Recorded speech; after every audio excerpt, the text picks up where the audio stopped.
What's up, guys?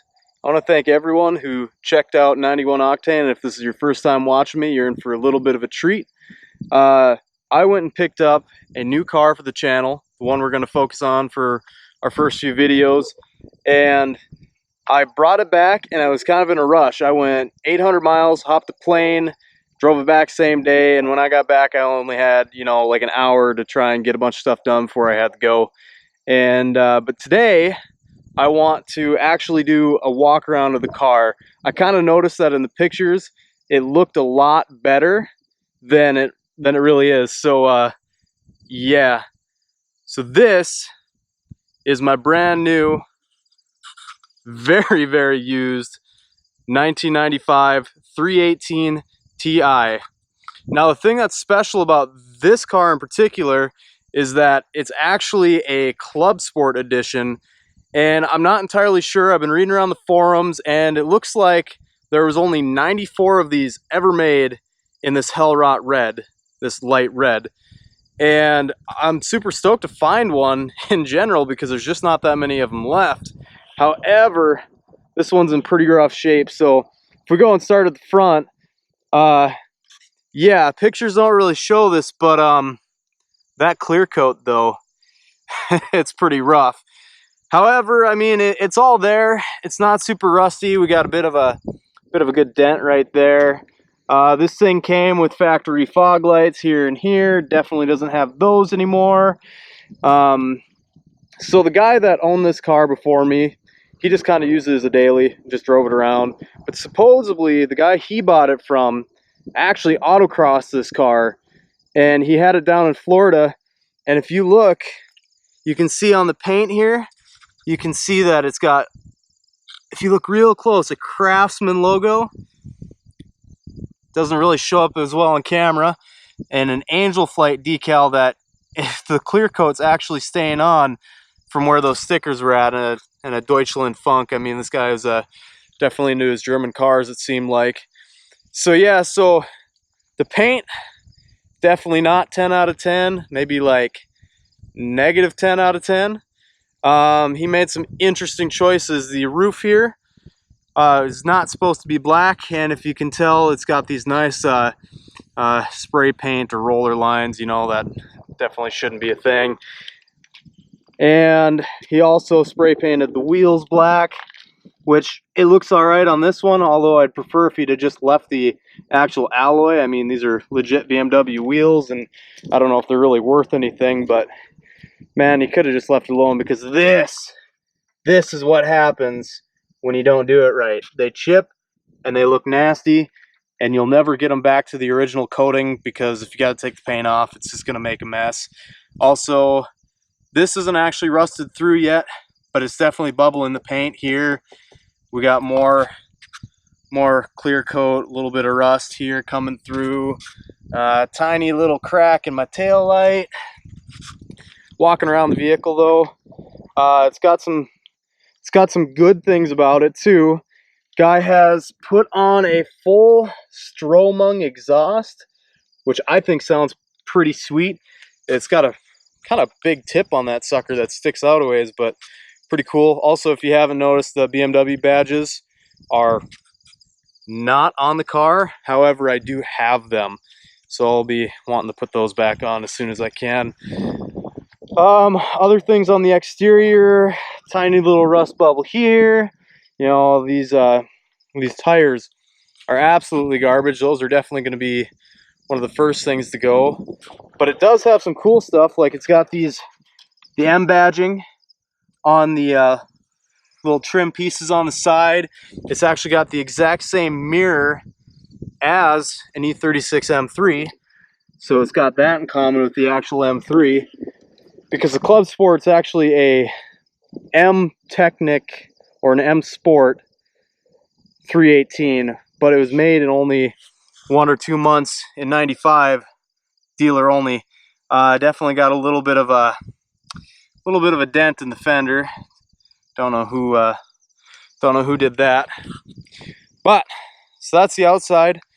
Honestly, it's rough, but for living up north here, where our cars typically rust to the ground in no time flat, it's actually not that rough.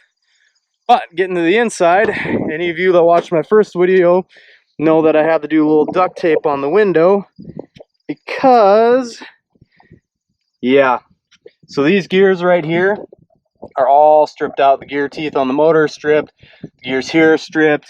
So the guy took the door panel off to fix it, and he never fixed it. Here's the little mirror switches hanging off the door, which the mirror motors work, but the switch doesn't work, so there's that. And then it's got the red mill point with black leather, which is a Club Sport only option in this year. And I actually think they look pretty cool, although they could definitely use a real good cleaning. And if you look real close, the stitching's starting to come apart in certain spots. The dash is super clean, which I'm really stoked about. There's absolutely nothing wrong with the dash. Steering wheel's a little rough. Shift knob, very, very rough, barely on there. Double-sided tape, again, check out the first video. A-pillar, double-sided tape failed. So there's that. And then there's some fun stuff. So I'll start the car up for you guys. Just bear with me for a minute. I have to set you down so that I can actually start the car. Pop in here real quick. Put on the clutch. Key in the ignition. And screwdriver for the win. Key's not all the way in.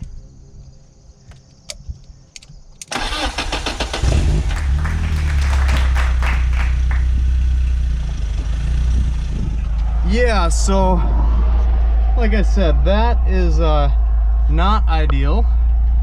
This gauge has been switched over to kilometers only, which makes it a little hard to tell what your speed is. There's that. Headlight switch works. Fog light switch would work if I had fog lights. Surprisingly, like, the radio still works good. The AC, yeah, not so much. Window switches, this window works fine. This window, well, we already know, and the switch is looking a little rough. So that's the main things with the interior. I really don't have a lot more to say about it. I do have this door panel. I will be getting that back on as soon as I get that window motor fixed. And also, this jank ignition, that's gonna get fixed. The way these things work, they got a security chip in the key and a little ring that reads it. And then you have to have the key in the ignition, otherwise it won't start. So then you take a screwdriver in here and you turn this little guy to actually operate the ignition. But I got some parts coming for that. We're gonna switch that to push start. Let's take a little look under the hood. How about? Let's take a little look under the hood, why don't we? While we got this thing purring like a kitten. Alrighty. Under here we've got the M42 4-cylinder. Runs pretty good. It's got a little oil on top. That I think was actually from me spilling at a gas station late at night. I will get that cleaned up. But there's really not a whole lot to it.